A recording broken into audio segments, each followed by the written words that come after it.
In this video, we will examine how students can use ClassWiz to support their understanding of probability through the use of simulation.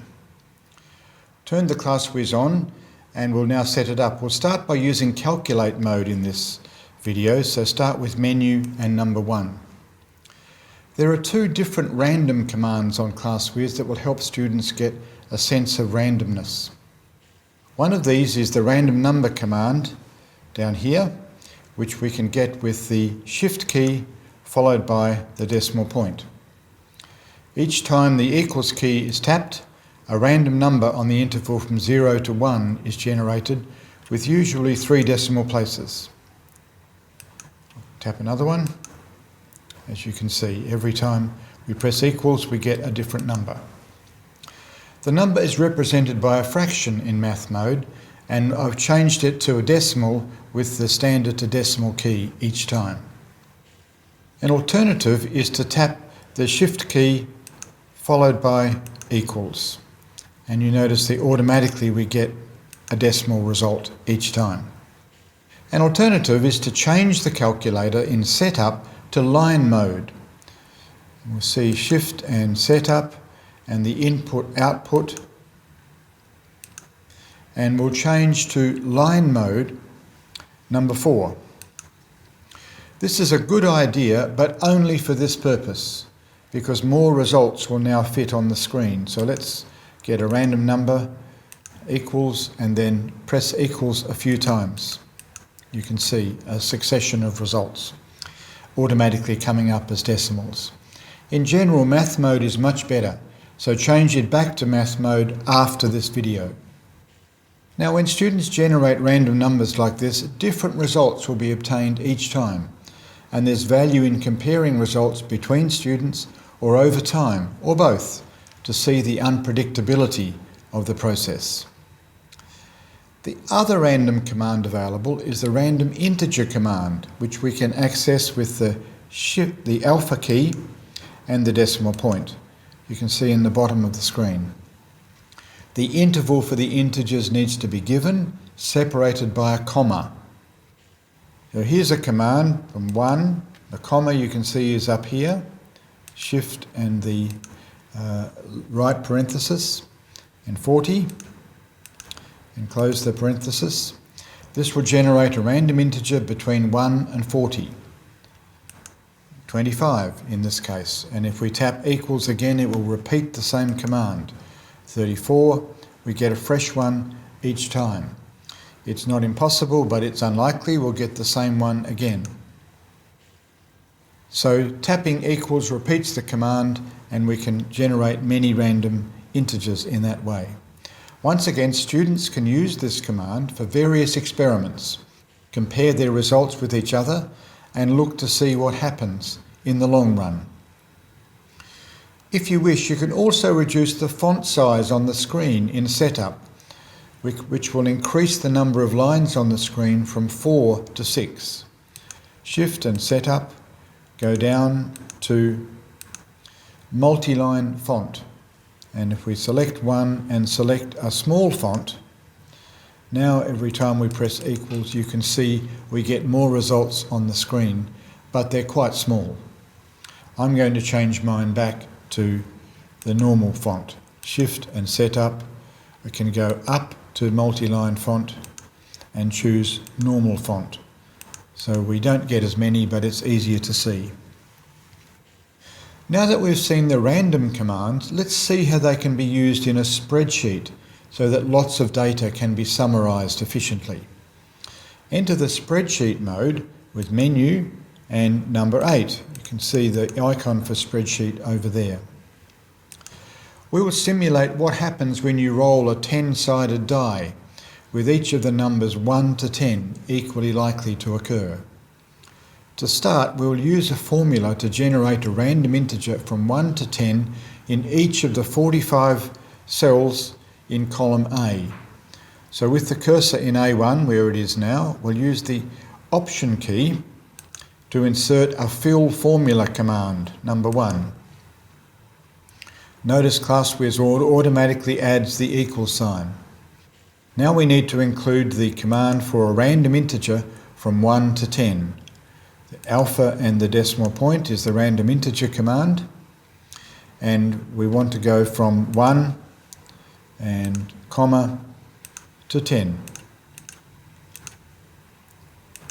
The formula doesn't quite fit on the screen, but we can see that it was all there as we put it in.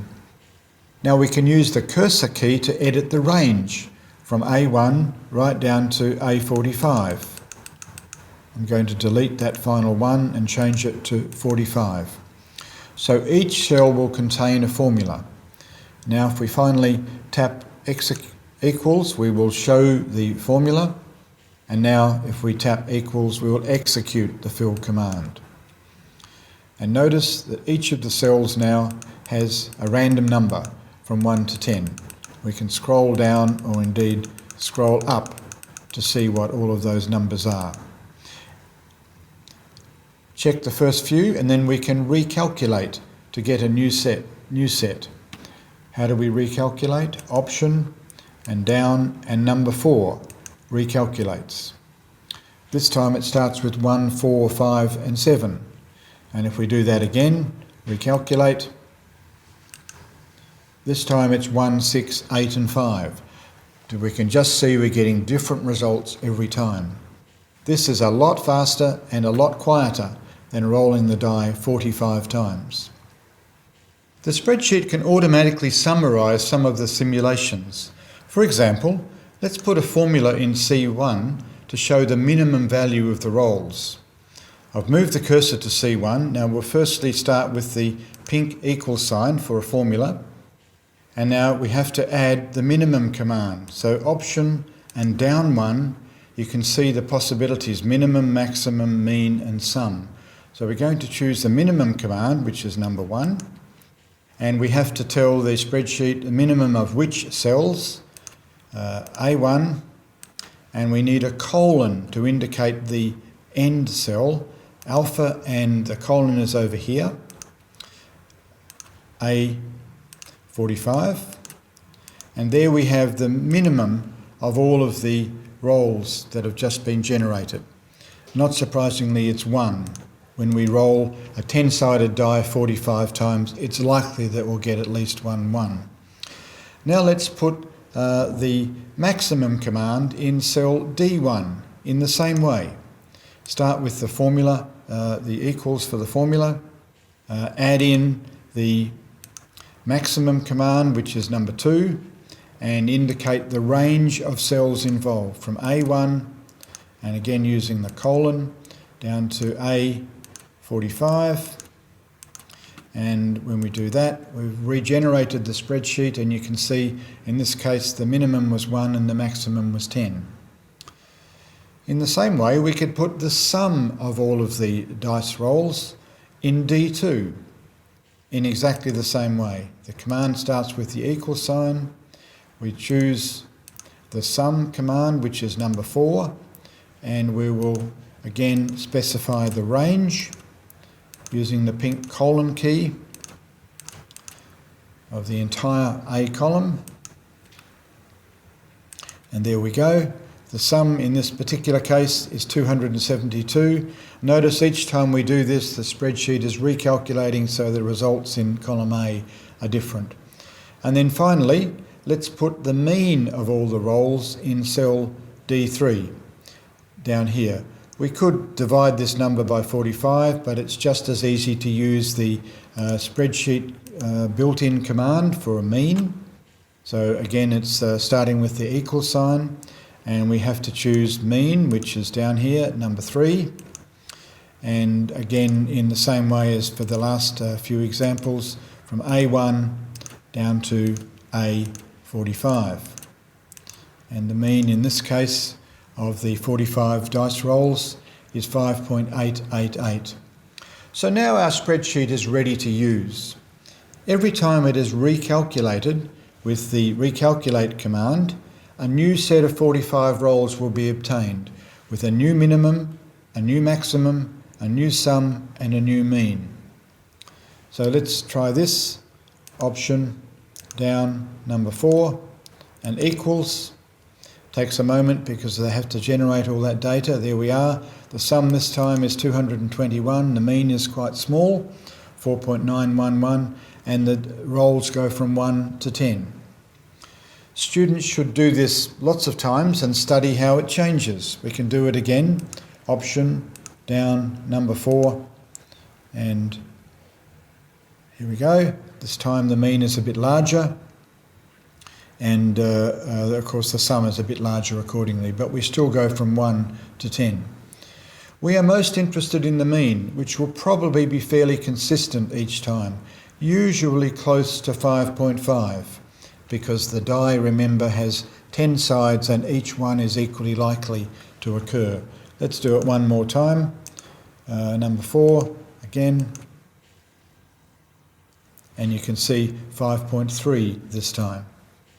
Although using a simulation of enough cases, we can see that despite the random result for each dice roll, the big picture is consistent. Students can compare their results with those of other students. In this case, every time we did it, the mean was quite close to 5.5. So the students can see that although we don't know what we get when we roll a die once, we get a good idea of what happens if we do it many times. Finally, the spreadsheet can be changed to perform a similar experiment by using a new fill formula in cell A1. For example, let's roll a pair of 10-sided dice, not just one dice. So the formula needs to include a command for each of the 2 dice. So we go back to cell A1, which remember we used with a fill formula. So we'll enter the fill formula, and the command is alpha and the random integer from 1 to 10. That's the first die. And now we want to add a second die. So we roll a second dice independently of the first one. Alpha, random number, 1 to 10. And the formula adds together the 2 dice. And again, we want to go from A1 right through to A45.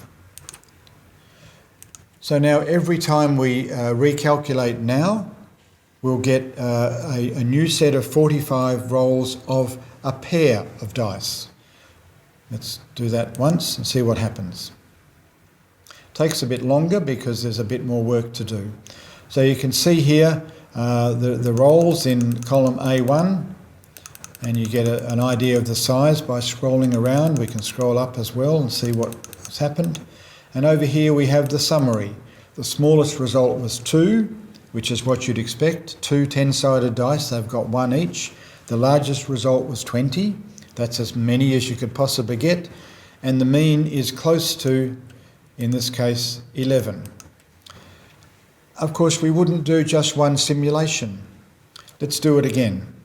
Option and number 4 takes a bit longer than the other one.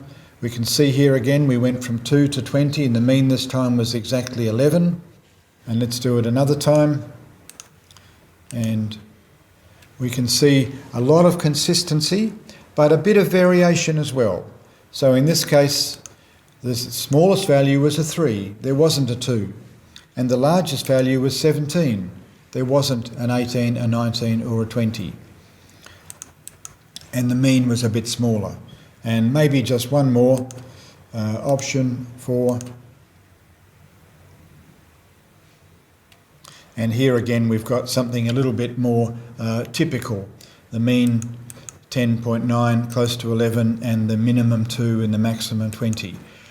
Of course, in a classroom, we would have all of the students doing this on their ClassWhiz, and they could compare the results and get a good idea to see randomness in action, to get some sense of what is the same when you do things often that are at random. Well, that's the end of our adventures with probability. Students can use ClassWhiz to simulate many probability activities. You'll find Module 12 of the ClassWhiz book also contains information on how ClassWhiz can be used to deal with aspects of probability. as well as detailed explanatory text which can be copied for students as well as teachers. The module includes some exercises to check efficient ClassWiz use, some examples of activities to suggest educationally valuable things to do, and some guidance for teachers. You can download this book freely from the Casio Worldwide Education website. Happy calculating!